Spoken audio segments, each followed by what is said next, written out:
Hello friends, welcome to our YouTube channel. आज हम लोग संस्कृति आईएएस टेस्ट 3 में जो भी बिहार स्पेशल रिलेटेड क्वेश्चन आया है उसका सॉल्यूशन देखेंगे। तो चलिए स्टार्ट करते हैं। इस टेस्ट में बिहार स्पेशल का क्वेश्चन 131 से स्टार्ट है। तो फर्स्ट क्वेश्चन है क्वेश्चन 131, निम्नलिखित विभूतियों में किसने बिहार के मुख्यमंत्री पद को 2 से अधिक बार सुशोभित किया। मतलब बिहार के मुख्यमंत्री इनमें से कौन 2 बार बने हैं। ये बने हैं जगन्नाथ मिश्रा, भोला पासवान शास्त्री। ये बिहार के मुख्यमंत्री 2 बार बने हैं।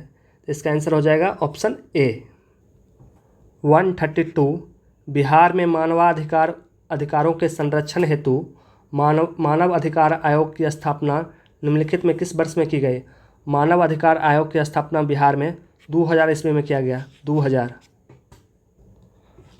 133, पहली बार राष्ट्रपति शासन लागू होने के समय निम्नलिखित में से कौन बिहार के राज्यपाल थे।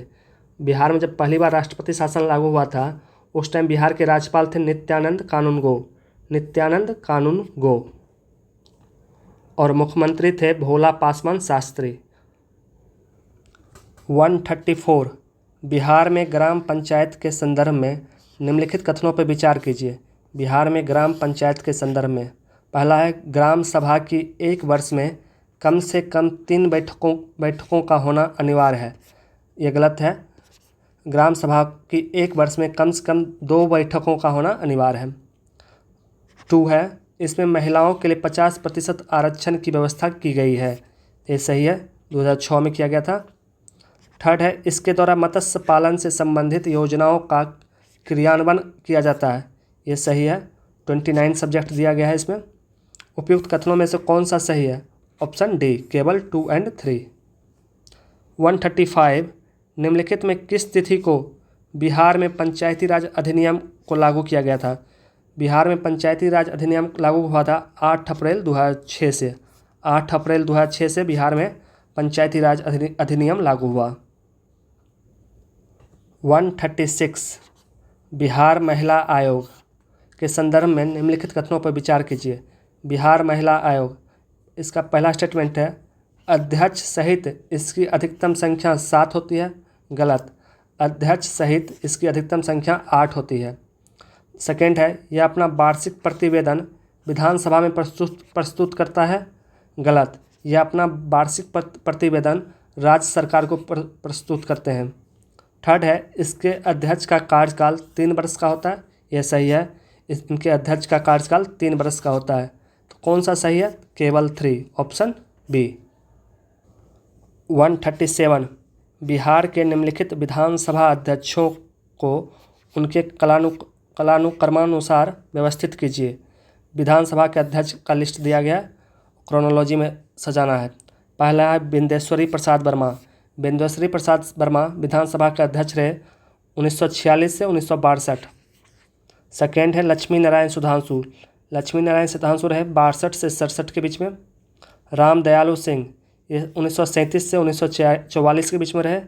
धनिक लाल मंडल, ये 67 से 69 रहे। तो इसका ऑर्डर हो जाएगा सी, 3124। 3124।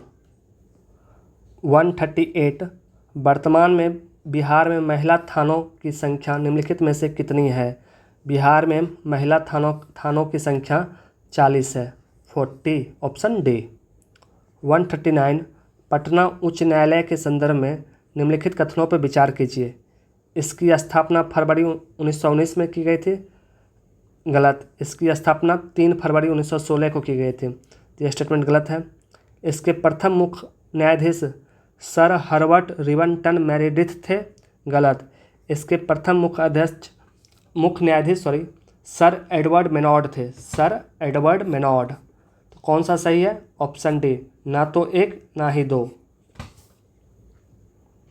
140, बिहार में 17वें विधानसभा चुनाव 2020 में निम्नलिखित में से कितने महिलाएं निर्वाचित हुई। 17वें विधानसभा चुनाव जो 2020 में हुआ, इसमें से 26 महिलाएं निर्वाचित हुई। 26। 141, centre for research on energy and clean air report 2023 के अनुसार निम्नलिखित में से कौन सा भारत का सबसे प्रदूषित शहर है। Centre for research on energy and clean air report 2023 के अनुसार भारत का सबसे प्रदूषित शहर बर्निहाट है, बर्निहाट, जो मेघालय में है। 142 हाल ही में राष्ट्रपति द्वारा बिहार के मोहम्मद हुसैन को प्रधानमंत्री राष्ट्रीय बाल पुरस्कार से सम्मानित किया गया। उन्हें यह पुरस्कार किस श्रेणी में प्रदान किया गया? बिहार के मोहम्मद हुसैन को प्रधानमंत्री राष्ट्रीय बाल पुरस्कार दिया गया। यह पुरस्कार उनको कला और संस्कृति की श्रेणी में दिया गया, कला और संस्कृति। 143 हाल ही में सुर्खियों में रही पुस्तक नीम का शहद का लेखन निम्नलिखित में किसके द्वारा किया गया है? नीम का शहद का ऑथर हैं राजवर्धन आज़ाद। राजवर्धन आज़ाद पुस्तक लिखे हैं, नाम है नीम का शहद। 144 भारत रंग महोत्सव 2024 के संदर्भ में निम्नलिखित कथनों पर विचार कीजिए। भारत रंग महोत्सव, इसका आयोजन गया जनपद में किया गया, गलत। इसके ब्रांड एम्बेसडर के रूप में पंकज त्रिपाठी को चुना गया, ये सही है। इसका विषय था वसुदेव कुटुम्बकम वंदे भारगमस को निर्धारित किया गया है। इसका विषय था वसुदेव कुटुम्बकम वंदे भारगमस, ये सही है। उपयुक्त में से कौन सा सही है? Option D. 145 हाल ही में पीएम वाणी योजना के तहत सभी ग्राम पंचायतों को वाईफाई सेवाओं से लैस करने वाला निम्नलिखित में कौन सा बिहार का पहला जनपद बन गया? वाईफाई सेवाओं से लैस करने वाला यह जिला बेगूसराय बना, बेगूसराय। 146 जनवरी 2024 में किस स्टार्टअप को बिहार के बेस्ट महिला नेतृत्व स्टार्टअप अवार्ड से सम्मानित किया गया? बिहार के बेस्ट महिला नेतृत्व स्टार्टअप अवार्ड दिया गया है ग्राम श्री किसान प्राइवेट लिमिटेड, ग्राम श्री किसान प्राइवेट लिमिटेड को। 147 हाल ही में बिहार के अशोक कुमार को पद्मश्री प्रदान किया गया। इन्हें किस कला का भीष्म पितामह कहा जाता है? अशोक कुमार को भीष्म पितामह कहा जाता है टिकुली कला को। टिकुली कला के भीष्म पितामह कौन है? यह है अशोक कुमार। 148 कर्पूरी ठाकुर, जिन्हें हाल ही में भारत रत्न से सम्मानित किया गया, के संदर्भ में निम्नलिखित कथनों पर विचार कीजिए। पहला है, इन्हें 3 बार बिहार के मुख्यमंत्री पद से सुशोभित किया। इन्होंने 3 बार बिहार के मुख्यमंत्री पद को सुशोभित किया, गलत। ये 2 बार मुख्यमंत्री बने। इन्होंने अपनी राजनीतिक यात्रा प्रजा सोशलिस्ट पार्टी के साथ आरंभ किया, यह भी गलत है। नहीं, ये सही है, प्रजा सोशलिस्ट पार्टी से स्टार्ट किए थे अपना राजनीतिक यात्रा 1952 से। तीसरा है, इनका संबंध बिहार के समस्तीपुर जनपद से है, ये भी सही है। तो इनमें से कौन सा सही है? ये गलत दिया गया है, इसका आंसर हो जाएगा 2 और 3।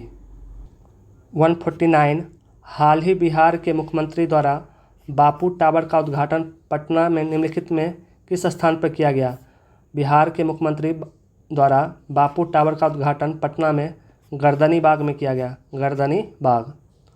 150 52वीं सीनियर पुरुष राष्ट्रीय हैंडबॉल चैंपियनशिप 2024 के संदर्भ में निम्नलिखित कथनों पर विचार कीजिए। 52वीं सीनियर पुरुष राष्ट्रीय हैंडबॉल चैंपियनशिप 2024, इसका आयोजन मेघालय में किया गया, गलत। इसका आयोजन बेगूसराय में किया गया था। सेकेंड है, यह खिताब दिल्ली को हराकर बिहार की टीम ने अपना नाम किया, यह सही है। उपयुक्त कथनों में से कौन सा सही है? केवल 2। Thank you. ये था बिहार स्पेशल का क्वेश्चन। आपको यह वीडियो कैसा लगा प्लीज़ कमेंट करके बताइए, और चैनल को लाइक कीजिए, शेयर कीजिए, सब्सक्राइब कीजिए। और जो आपका वीडियो बच गया है वो उसका प्लेलिस्ट बना हुआ है, प्लेलिस्ट में जाकर देखिए। थैंक यू, मिलते हैं अगले वीडियो में।